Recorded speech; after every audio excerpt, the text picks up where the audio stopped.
হয় চাওক, যোৱাকালি একাংশ সংবাদ মাধ্যমৰ জৰিয়তে আমি দেখিবলৈ পাইছিলোঁ যে চিঠিলা অঞ্চলৰ লামাপাৰা নামৰ এখন গাঁৱত দুটা ফৈদৰ মাজত ভূমিকেন্দ্ৰিক এখন সংঘাত হৈছিলে আৰু এই সংঘাতত হয়তো মাৰপিটৰ দৰে ঘটনা আমি দেখিবলৈ পাইছিলোঁ।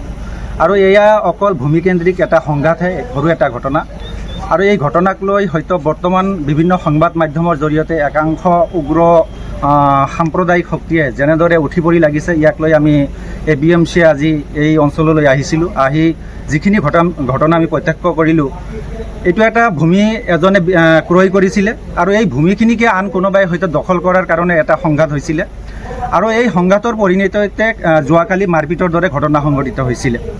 আৰু আমি দুয়ো পক্ষকে আহ্বান জনাম ABMCৰ কোকৰাঝাৰ জিলা সমিতিৰ ফালৰ পৰা যে এইটো এটা সৰু ঘটনা, ইয়াক লৈ কোনো সাম্প্ৰদায়িক বীজবাষ্প বিয়পাব নালাগে আৰু সকলোকে শান্তি শৃংখলা বজাই ৰখাৰ বাবে আহ্বান জনাইছোঁ।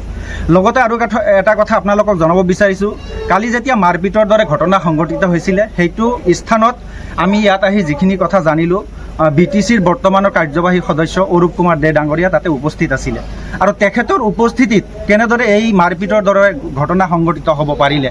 আৰু এটা অভিযোগ তেখেতৰ প্ৰতি আহিছে, তেখেতে এটা মাটি কোনোবাই কিনি লৈছে আৰু মাটিক লৈ হয়তো কোনোবাই সংঘাত সৃষ্টি কৰিছে বা সংঘাত হৈ আছে আৰু এইখিনি হয়তো সমাপ্ত কৰি দিয়া বা সমাধান কৰি দিয়াৰ দায়িত্ব আৰক্ষী প্ৰশাসন আছে, চাৰ্কেল অফিচাৰ আছে, তেখেতসকলে কৰি দিব। কিন্তু তাকে নকৰি এজন দায়িত্বশীল EMA ইয়াত আহি কোনোবাক হয়তো বেৰ দিয়াৰ কাৰণে বাঁহ কাটিব কোৱা হৈছিলে আৰু তেখেতৰ উপস্থিতিত যাতে বেৰ দিয়া হয় তেনেকুৱা ধৰণৰ অভিযোগো ইয়াত আহিছে।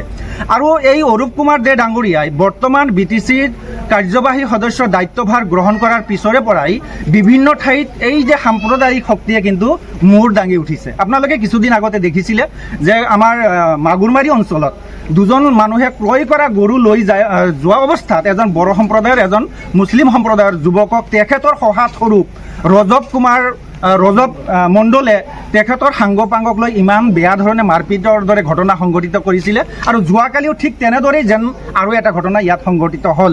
আৰু লগতে আজি আমি সংবাদ মাধ্যমৰ জৰিয়তে দেখিলোঁ যে এজন দায়িত্বশীল মন্ত্ৰী আমাৰ ইয়ালৈ আহিলে, এই ঘটনা পৰিদৰ্শন কৰাৰ কাৰণে আহিলে আৰু ইয়াতে আহি একপক্ষীয়ভাৱে এজনৰ পৰা শুনি, একফালৰ পৰা শুনি তেখেতে এই বৃহৎ অঞ্চলৰ মানুহখিনিক, সংখ্যালঘু মানুহখিনিক বাংলাদেশী আখ্যা দি থৈ গ'ল। ইয়াও কিন্তু গৰিহণাৰ যোগ্য, আমি ধিক্কাৰ জনাইছোঁ, গৰিহণাৰ জনাইছোঁ। আৰু আপোনালোকক আৰু এটা কথা তেখেতক আমি প্ৰত্যাহ্বান জনাব বিচাৰিছোঁ ABMCৰ কোকৰাঝাৰ জিলা সমিতিৰ ফালৰ পৰা, এই মিনিষ্টাৰজনে কোৱাৰ দৰে ইয়াত যদি কোনো এটা বাংলাদেশী মানুহ আছে দেখুৱাই দিব পাৰে বা তেখেতে যদি দেখুৱাই দিব পাৰে যে ইয়াত বাংলাদেশী মূলৰ মানুহ আছে, আমি ABMC ইয়াৰ দায়িত্ব গ্ৰহণ কৰিম।